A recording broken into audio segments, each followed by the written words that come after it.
The first thing the server noticed was that the man standing behind her was smiling, yet the pressure of his hand on her shoulder carried no kindness. It felt like a quiet threat dressed up as care. Across the sunny dining room, a large tattooed motorcycle rider glanced up from his coffee at precisely the right second. She lifted one hand as if adjusting her hair, then curled 4 fingers across her thumb. Help, she made the gesture without a sound. The rider understood at once. If tales of bravery and compassion still matter to you, show this video some support. Pass it along to anyone who still believes people can choose to be decent, and follow loyal hearts. Tell us the place you're watching from right now. Her name was Alara Voss, and for 3 full months she had grown skilled at acting as though nothing was wrong. She was 26, worked long hours at a waterfront eatery, and could keep smiling even when her stomach clenched into a tight fist. The man next to her was Damon Rusk, the person she called her partner. In the beginning, Damon had seemed warm and attentive. He arrived with flowers and insisted Alara was the only one who truly saw him. Soon the praise turned into demands. He needed to know her location, every person she talked to, and the reason any reply took longer than he liked. Bit by bit her world shrank into a space with walls no one else could see. That afternoon Damon showed up during her break. He was seething because she had missed 3 calls while she was busy with customers. He kept his voice low enough that no one nearby could catch the words, but his grip on her shoulder tightened whenever she tried to step back. He informed her they would leave together once her shift ended and that she would pay for making him upset. Alara looked out the window and forced herself to breathe evenly. Then her eyes found the rider. His name was Rafe Mercer. He had wide shoulders, a gray beard, and skin covered in ink, all under a black motorcycle vest. To anyone unfamiliar with him, he looked like someone to avoid. Rafe sat by himself, sipping coffee and scanning the room with the calm readiness of a person who knew trouble seldom announces its arrival.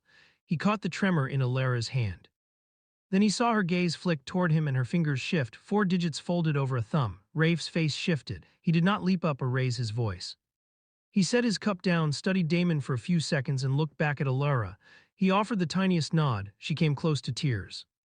Rafe crossed the floor toward them and asked, in an even tone, whether everything was fine. Damon chuckled and replied that it was none of his concern. Rafe offered no debate. He met Alara's eyes and asked the same question again. This time he handed her something she had nearly forgotten, a real choice. Alara forced a swallow and murmured that she needed assistance. A coworker noticed. The manager came out from behind the counter. Damon switched at once to polite language, claiming it had all been a simple mix-up. But Rafe had already placed himself between Damon and Alara. He never laid a hand on Damon or issued any threat. He simply instructed the manager to contact security and the police. Damon's self-assurance began to fracture. He blamed Alara for making him appear monstrous. He claimed she was mixed up. He insisted Rafe was inserting himself into a private matter. Every line was crafted to make her question her own judgment. For a brief stretch she almost did. Then the memory of nights spent crying silently on the bathroom tiles returned. The messages she erased because Damon inspected her phone, and the marks she kept hidden under long sleeves. For the first time she spoke the truth in the open. He frightens me. Only 4 words held the weight of many months. Rafe angled slightly toward her and said she did not need to offer any further explanation. Officers arrived, moved Damon away from Alara, and started their questions. Damon continued to insist that Alara belonged at his side. Rafe stayed silent. He understood this was not his story to steer. His only role was to keep her safe long enough for her to speak it herself. Once Damon was escorted outside, Alara collapsed into sobs. She hid her face and wept. Rafe remained several steps back, granting her space. He told her she had already completed the hardest step, requesting help after fear had trained her never to trust. Yet freedom did not instantly repair every wound. That same night, Alara learned she had no money of her own because Damon controlled every account. She had no place to go because he had persuaded her to leave her own apartment. She sat alone in the back office, staring at the floor, unsure what would come next. Rafe stayed.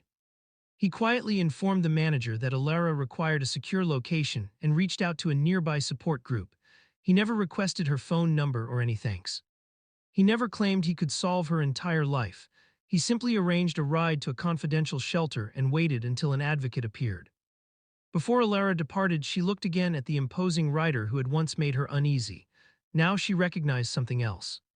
A man who knew that true strength is not about making others fear you, but about helping frightened people feel protected. Months went by. Alara secured a small apartment, returned to her job, and began counseling. She learned to handle her own finances, update her passwords, and enter a room without scanning every possible exit. Recovery was never a straight path. Some mornings she woke trembling, yet gradually the unseen walls began to fall. One rainy evening she spotted Rafe outside the restaurant. She approached him and offered her thanks. Rafe gave a small shrug and said he had merely noticed what she had been brave enough to reveal.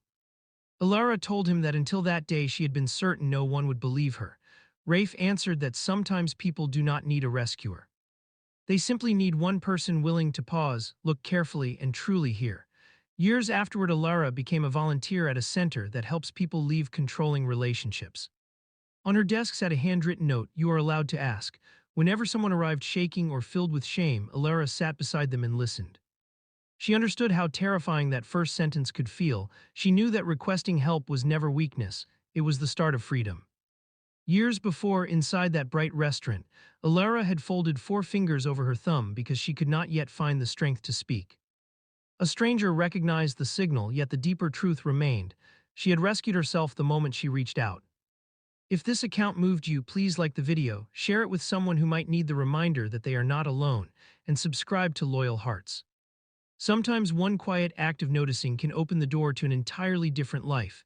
Before we close, write this sentence in the comments: "Someone heard my silent cry." Let those words remind every viewer that asking for help carries no shame, and no one should endure pain in silence. Because sometimes the strongest person in the room is not the one making the loudest sound. Sometimes it is the person whose hands shake, whose voice is almost gone, and who still manages to signal, "Help me." And sometimes all it takes to alter a life is one stranger who notices, understands, and refuses to turn away.